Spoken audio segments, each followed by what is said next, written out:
Eu tenho a honra de receber aí nesse pré-carnaval Enio Fernandes, que parece que ainda não está em ritmo de folia, não. Enio, boa tarde. Boa tarde, é uma honra estar aqui com você, Fabélia. Folia por enquanto, não?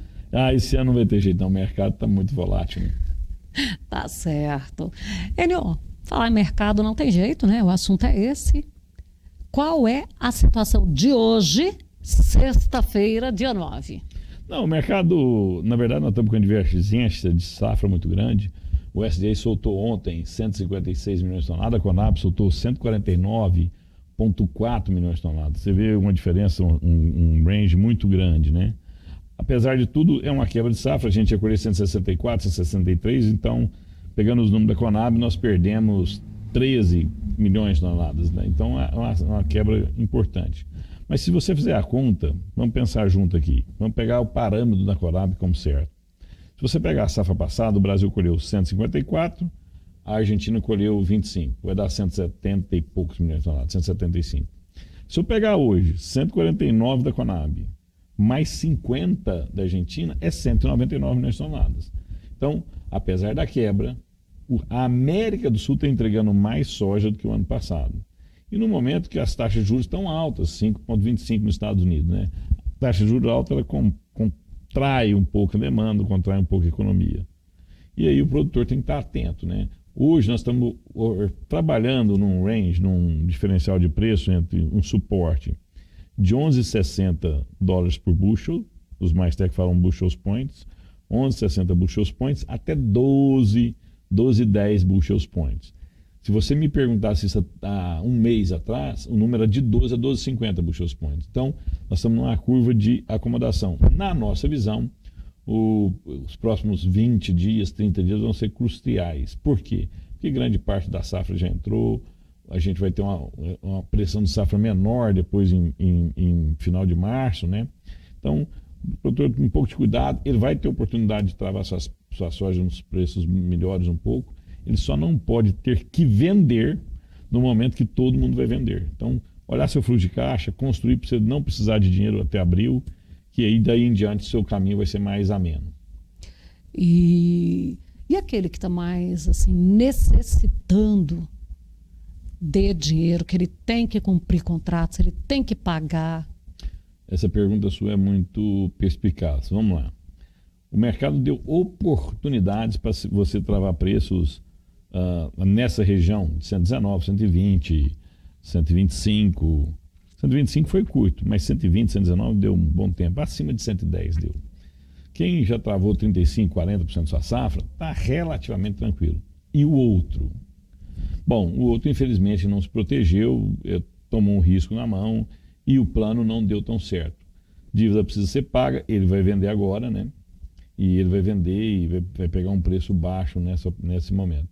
Mas ele pode vender essa soja, ele pode cumprir os compromissos dele e criar ferramentas para trabalhar na alta da soja em junho e julho. O problema que a gente tem que deixar bem claro para o produtor é ele não ficar esperançoso demais. A nossa safra é menor, os preços no final do ano vão refletir um estoque de passagem menor aqui no Brasil.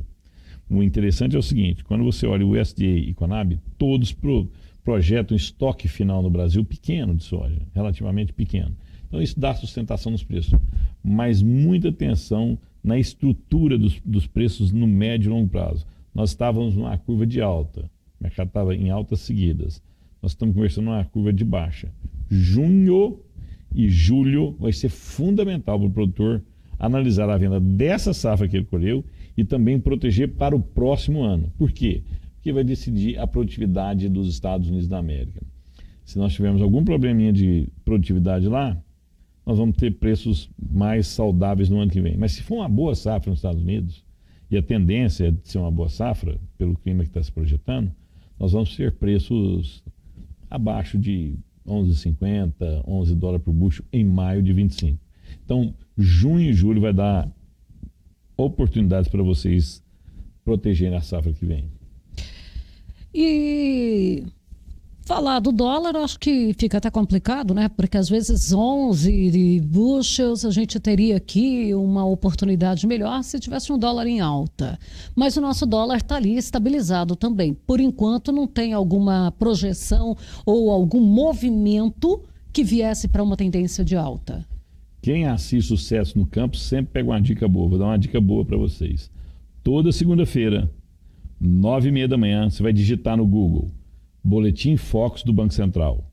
Toda segunda-feira você tem as 140, 150 maiores consultorias financeiras do país e do mundo projetando a taxa de dólar para o fim do ano. Ou seja, se você pegou a taxa de dólar essa segunda-feira, você pode estar errado, o mercado mudou, mas na próxima você tem de novo um ajuste. Você vai estar atrasado na informação do dólar só uma semana. Então, toda semana você tem os melhores especialistas de mercado do mundo projetando os números de dólar. E outra coisa, é completamente de graça, é pública essa informação. Até dar uma sugestão para a Fabélia. Toda segunda-feira ela publicar aqui no Sucesso no Campo qual foi o Boletim Focus dessa semana. O seu telespectador, seu amigo, seu parceiro vai ficar extremamente bem informado. Anota aí, Ludmila, por favor, tá? Porque senão eu esqueço na hora que eu sair daqui. Já deixa anotado aí, tá? Nós vamos fazer isso aí já. Uma segunda-feira de carnaval dessa não tem problema nenhum, porque lá não é feriado, lá não tem ponte, né? Não. O que acontece? Como é que funciona o Boletim Focus? As maiores consultorias do país e do mundo mandam para o Banco Central projeções de terça a quinta. Na sexta, o Banco Central copila isso e publica na segunda, 9h30 da manhã. E por que os bancos, essas consultorias, mandam para o Banco Central? Porque quem mais acerta, quem tem muito dinheiro no Brasil, quem tem muito dinheiro aplicado aqui, o estrangeiro ou o brasileiro, vai guiar os seus recursos para quem mais acerta. Então, todo mundo trabalha para acertar muito, tá? E no final de 15 em 15 dias, o Banco Central vai mostrando quem mais acertou as projeções. De 30 em 30 dias, ele mostra quem mais acertou câmbio, IPCA e outros índices. Então, por isso é importante. E por que na segunda-feira não tem? Como ele vai publicar, se for feriado, ele não publica. Não vai sair na segunda, mas vai ser na quarta. Quando não é feriado, toda segunda-feira, Banco Central, 9h30 da manhã, você tem informação de graça. E em relação ao milho, tem alguma perspectiva aí? Fabélia, eu estava com medo de você fazer essa pergunta para mim. Sinceridade, vou explicar por quê. Olha o que está acontecendo. Não me avisou? Olha o que está acontecendo, meus amigos. Ontem saiu as projeções da Conab e USDA. A soja deu diferença, mas é 6 milhões de toneladas. Então, assim, um acerto aqui, um acerto ali. Em maio... Um ajuste vira 3. Em maio, em março agora, nós temos o número de novo do USDA. Só que em fevereiro, tradicionalmente, o USDA não faz grandes transformações. Então, quem tem mais experiência no mercado sabia que ia mudar muito pouco agora. Eu até fiquei decepcionado, achei que tinha que cortar um pouco mais. O nosso número da Terra Agronegócio, nós soltamos ontem, logicamente só para os nossos clientes, nós soltamos 149,6 milhões de toneladas. 6 horas da manhã, o nosso cliente recebeu essa projeção. Às 9 horas da manhã, a Conab soltou 149,4. Então, eu estou em linha. 0,2% apenas de diferença. Da Terra Agronegócio para a Conab. Agora, olha o problema do milho. O milho tem um problema muito grave. E, produtor, preste bastante atenção no que eu vou te falar. O número da Conab para a safra de milho é 113 milhões de toneladas. 23,6 a primeira safra e a safrinha 88,1 milhões de toneladas. A terceira safra 1,99 milhões de toneladas. Quando a gente olha estoque e uso demanda, vai terminar o final do ano o Brasil exportando 32 milhões de toneladas. O estoque de passagem vai ser pequeno. Quando eu vou para o USDA, ele já projeta uma safra bem maior. 124 milhões de toneladas no Brasil.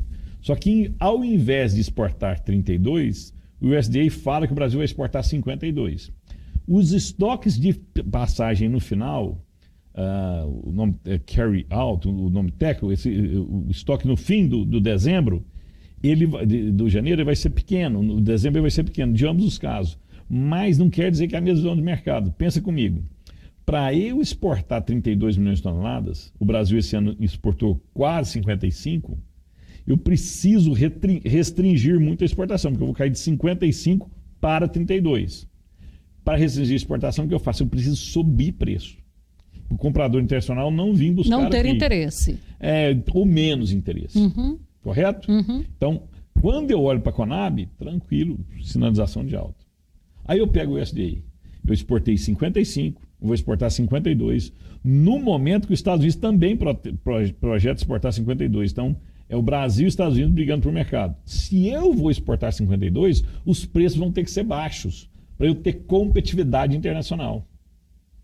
Apesar de ambos terminarem com o estoque baixo, um está falando que vai exportar 52, está me falando que os preços vão ser baixos, e o outro está falando que vai exportar 32, que os preços vão ser altos. Isso deixou nós, analistas de mercado, extremamente inseguros. Por quê? Porque a gente também não sabe o tamanho da segunda safra. Não terminou de plantar. O que a gente tem de atenção agora é esse mês de fevereiro. Como é que o produtor vai se preparar para isso? Acompanhe os seus amigos, os seus vizinhos, no Brasil inteiro, nos seus grupos de informações, como está um plantio de segunda safra. Se o plantio de segunda safra não reduzir, 5% não é redução, é muito pouco, mas se ele reduzir só 5% ou for muito perto do ano passado, senhoras e senhores, eu confio mais no número do USDA.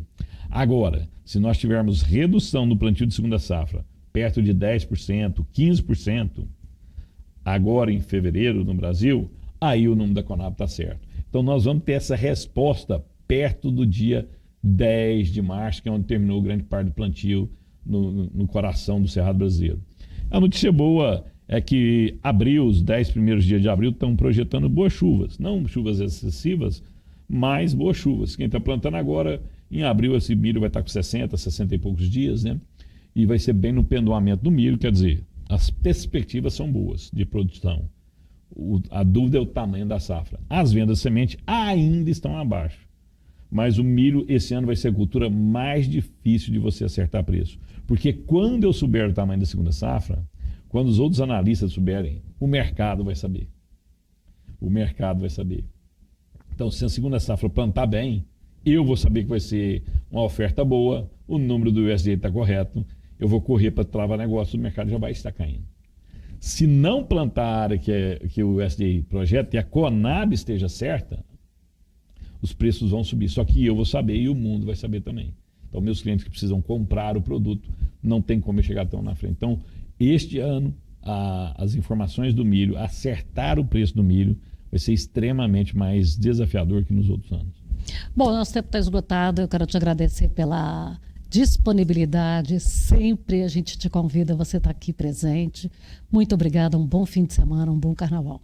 Eu que sou muito grato, eu tenho um carinho muito enorme para você e para o Lima, para o sucesso no campo, e espero estar aqui mais vezes.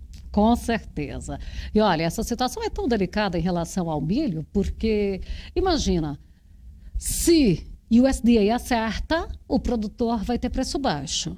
Se a Conab acerta, vai ter um preço mais elevado. Em compensação, suinocultura, ração, ali a gente vai ter uma pecuária sofrendo mais com seu custo de ração. Ficamos por aqui, estamos sempre em busca de trazermos as atualizações.